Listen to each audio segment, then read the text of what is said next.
If you're into Old West history, one of the most fascinating places that you can go is Fort Buie, Arizona. There are actually two ways to get into Fort Buie. What I'd like to do is go through Wilcox, go to the Rex Allen Museum, pay Warren Earp a visit, and then take 186 to Apache Pass. The road is gravel, but fairly car-friendly. You can also go past Wilcox to Buie and then head south. Prepare to hike. It's 2 miles in, and then a half mile once you get there, and then 2 miles back out. The trail is fairly mild, right but make sure that you bring water. Yeah. It's also free, which makes it unbelievable. Heading off to Fort Buie.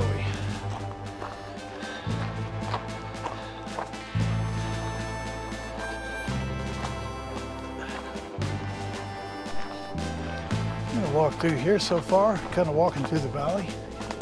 Fairly easy. In this valley right here. It's gorgeous. It looks like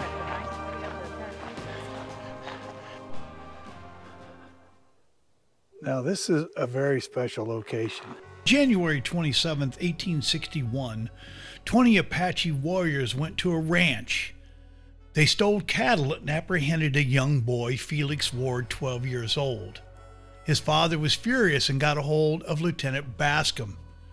Bascom accused Cochise of stealing 20 mules from the army himself. They arranged a meeting on this exact location. Cochise, not believing there would be any trouble, actually brought his family to the meeting. They ate and then adjourned to the tent. Bascom informed him that he was under arrest. Cochise pulled out his dagger, ripped the tent, and escaped into the night. There are a lot of conflicting stories on whether Bascom was completely at fault or not, but most people had been able to deal with Cochise and be able to make an agreement that both men would accept. Bascom did know that Cochise did steal the 20 mules from the army, so he believed he also knew the whereabouts of Felix.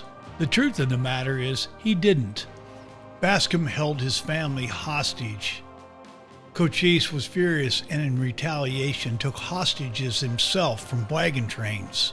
Cochise tried to negotiate a prisoner swap. Bascom would have none of it. Now this is where history gets a little sideways.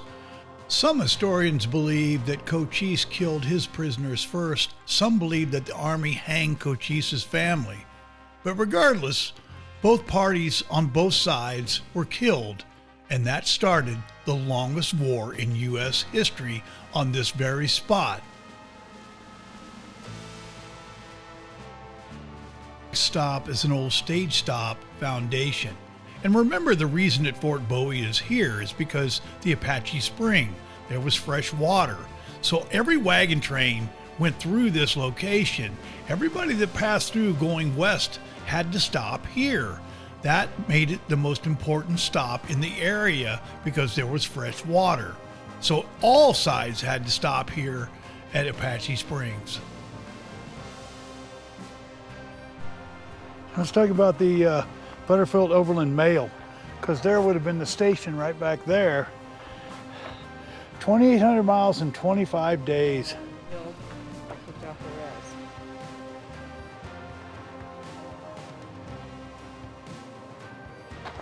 All these guys, and they also have a sign on each and every one of them. Little Robe, son of Geronimo, died September 10th, 1885, aged 2 years old. Geronimo's wives and 2 of his children were captured on the border and brought to Fort Buie. I believe he died of dysentery, and then he was buried here with his head facing sundown. Normally, an Apache would be buried in a crevice or somewhere in the mountains, and their grave would be concealed. So much of the West history revolved right around this very spot. And again, that is because this was the place to come get water. The Chiricahua Apache Indian Agency. Anybody with any status at all would have been in this building. Jeffords, who was in charge of this building and the Indian affairs, again, is the only man that actually knew where Cochise was buried, and he never told a soul. So he was one of the people that they trusted dearly. This is the foundation of that structure that still exists today. Imagine the people that were in here.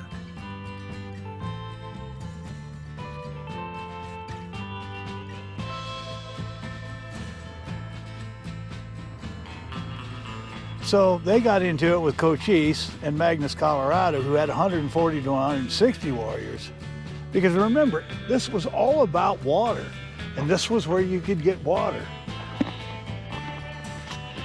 You know, this is a rebuild of an Apache camp, which definitely would have been here at the time. And a lot of you know that that's a wiki up right there. Had other videos with wiki ups. Really, it's kind of incredible. Get in there, live your best life right there. You definitely can feel great spirits here. Here is the whole reason that this exists, is this water from this spring. This is the whole reason it's here. Any of this is here. Without this, nothing else would have mattered. Right here it states that right up the top, that hill right there, is the first Fort Buie. Now it would overlook the spring and would have been under control. And this place was named after George Washington Buie, the commander. And the Apache no longer controlled this area. There is the fort right up there. This is pretty cool. This is the powder magazine right here. This is where all the gunpowder would have been stored for the battles. It would have been full. Right here would have been the powder keg. The fort would have been right up here on that hill. And then right here is where they would have kept the gun. Here's the visitor center. Well, what's fun is to tie in, you know, all the trails and people that went through the trails, and that's what's fun. When you see these guys, and no, it's amazing to think that these are the guns that they would have actually used.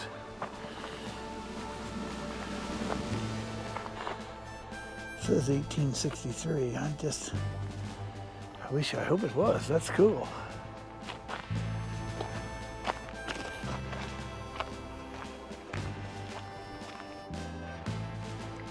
You know, one of the most incredible pictures is you look up here, there's the mess hall.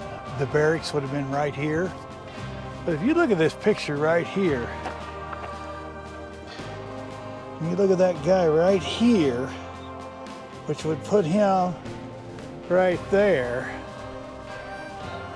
That's old Geronimo after he was captured in 1886. You know, I guess the dude, he just was tired. You know, I always wondered why he didn't die in battle, but to be on the run, the Apaches were fighting for 25 years. Man, life had been so different. It's incredible this place even exists. Kind of sad it had to exist, but you know, that's the journey. This is an extremely special location for me, being a big fan of Geronimo. Now, Geronimo surrendered in a canyon to the southeast that's now on private property. But to be able to be at the last place that Geronimo spent his time in Arizona is a special thing for me. And it's amazing for me to think that on one side of the fort is where the 25-year battle started, and on the other side of the fort is where it ended. Sadly, Geronimo would never make it home. He died in Oklahoma, not being able to see his beloved Arizona.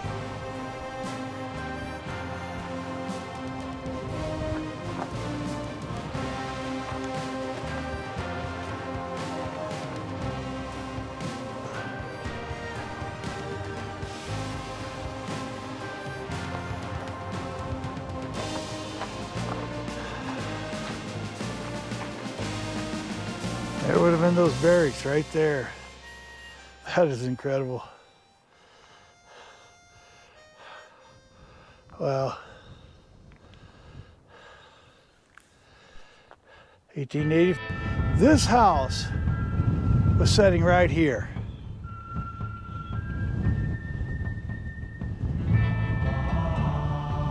It cost $4,000 to build it. 2-story, and it was elaborate. Beaumont, the commanding officer, lived here.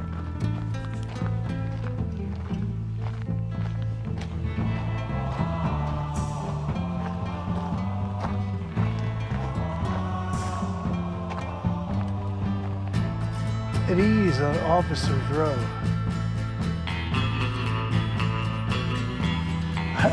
That's pretty nice.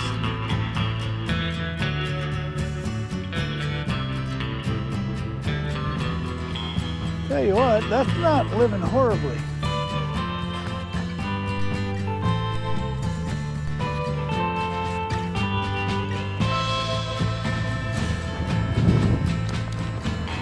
And now to journey back to the truck. Now the good thing is, it's a fairly level hike. There is a grade that does go up to the fort, which is out on a hill. But the good news is when you go back, it's pretty much downhill all the way. Don't miss Fort Buie. It is one of the most fabulous locations, and did I say that it's free? Unbelievable.